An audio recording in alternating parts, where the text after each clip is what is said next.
Hello, this is Piano Q&A. Today we're going to continue our discussion of teaching cross rhythms, and our topic of discussion today in particular is Debussy's First Arabesque. The challenges in Debussy's First Arabesque are parallel to what we have found in Chopin's Prelude in E minor, where you have a triplet over duples, and then the duples are the underlying beat, a division of the beat, if you will. Also, we found the same thing in the Serenade by Schubert. With Debussy's Arabesque, the introduction is all in triplets, and then when the 3 against 2 comes in, you have this seamless, just duplet eighth note. So Debussy himself changes between 2s and 3s with that underlying beat, which in itself gives a challenge. So again, 3 against 2, the first thing I do with students is make sure we understand the math. 3 times 2 is 6, and I will chart that out and have I write on their music, write in their notebooks, and make sure we understand all of that and where the beats fall. I'm starting in measure 6, and just I'll play what I hear very often before a student has had much instruction on this piece.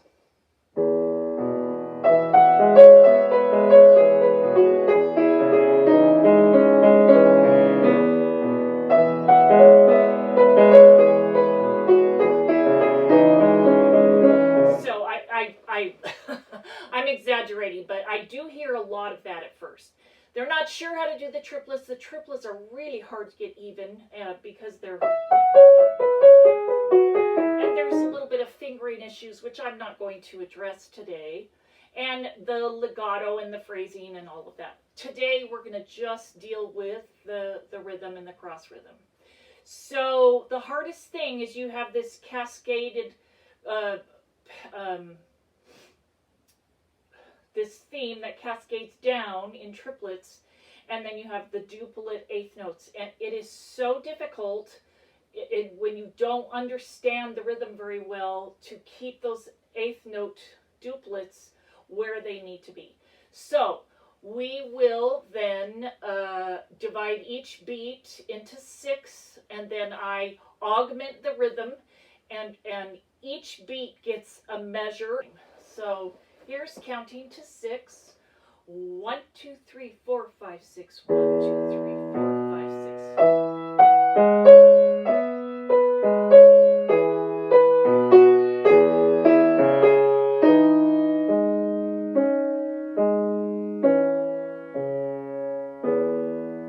And I'm not using any pedals so we can hear. Obviously, when we perform this, we would use lots of wonderful pedal. So that's counting to 6. You can also just count to 3 twice for each beat, and some students love that. 1, 2, 3, 1, 2, 3, 1, 2, 3, 1, 2, 3, 1, 2, 3, 1, 2,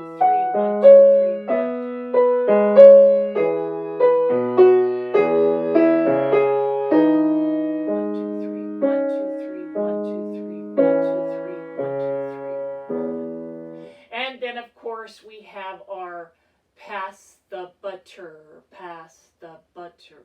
1, 2, 3, 1, 2, 3, pass the butter, pass the butter, the butter.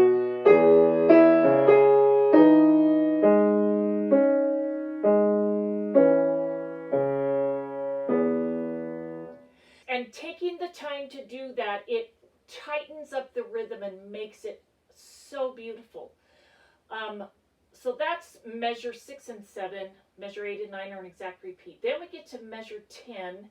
If we do the same idea, again, each beat is divided into 6 and gets its own measure. So I will play measure 10, 11, 12, 13, 14.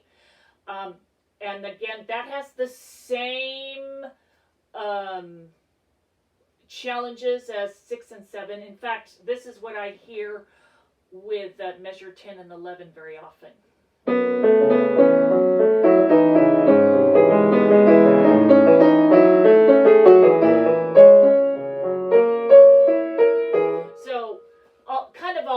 place. It is very challenging. So here is, again, getting each beat, starting with measure 10. Each beat is divided into 6. 1, 2, 3, 4, 5, 6. 1,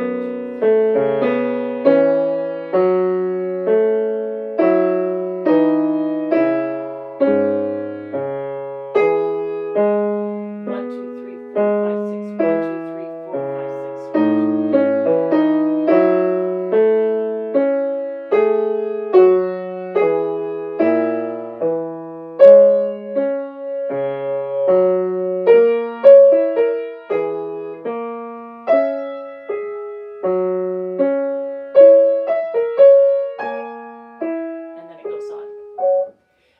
You can do the same thing. I'll just do a couple of the measures, counting 1, 2, 3, 1, 2, 3, 1, 2, 3.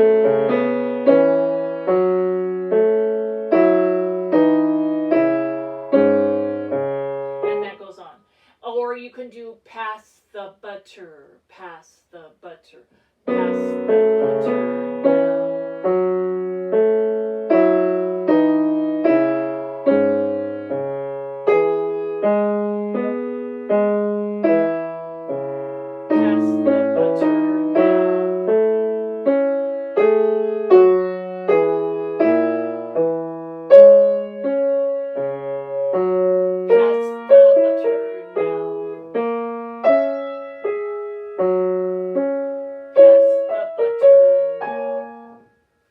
So again, in measure 10, we can do pass the butter now.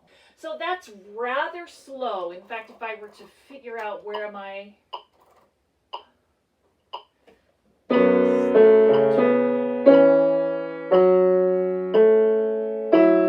that's about 60 for the 8th note. So it's very slow.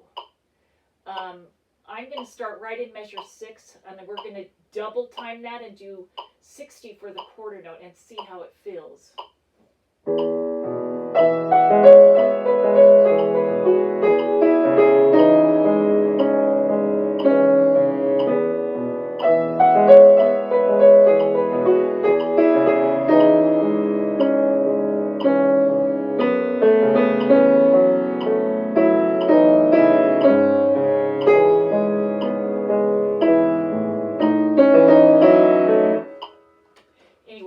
So again, that it's very slow, and then you move it up, move it up. I find with the arabesque, I use more counting out loud than I do the metronome, and that gives that little bit of spin on a little bit of flexibility, because you can count with flexibility, but you can't have the metronome with flexibility.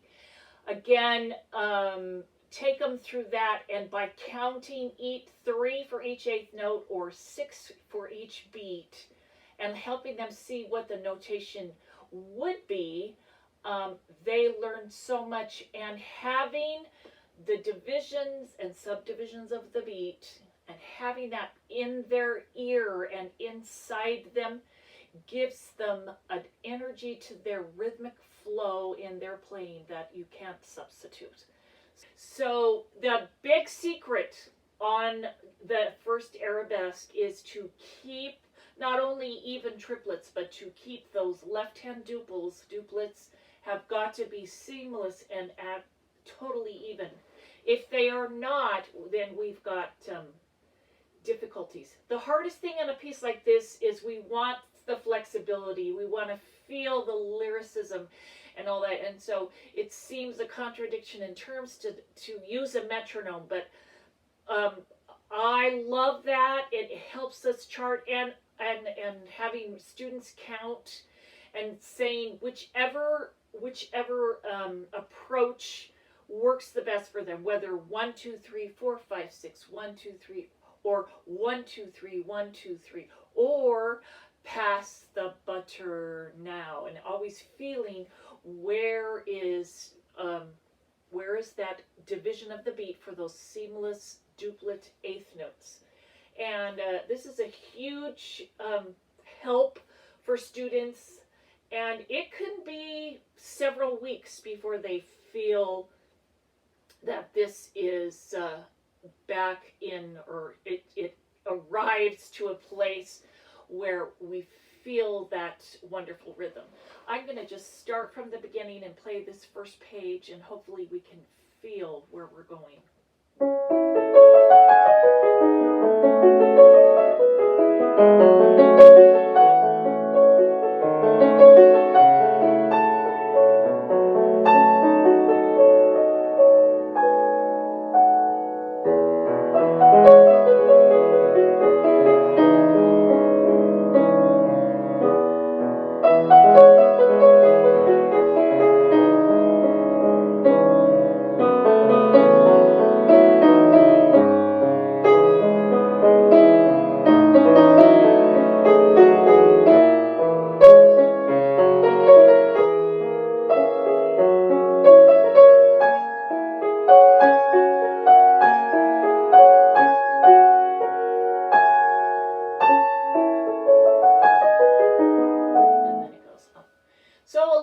This was a little under tempo. Debussy marks it andante with motion, but again, until we feel that seamless beat and the divisions of the beat, at some point then we can get that a little bit more flexibility, but then the rhythm makes sense. These are little tips for the arabesque. Again, there's a lot of musical and interpretive and sound and pedal and everything, all of those challenges that come with this piece. But this should help with the rhythmic challenges. Again, any questions, please message me and we'll go from here. Thank you.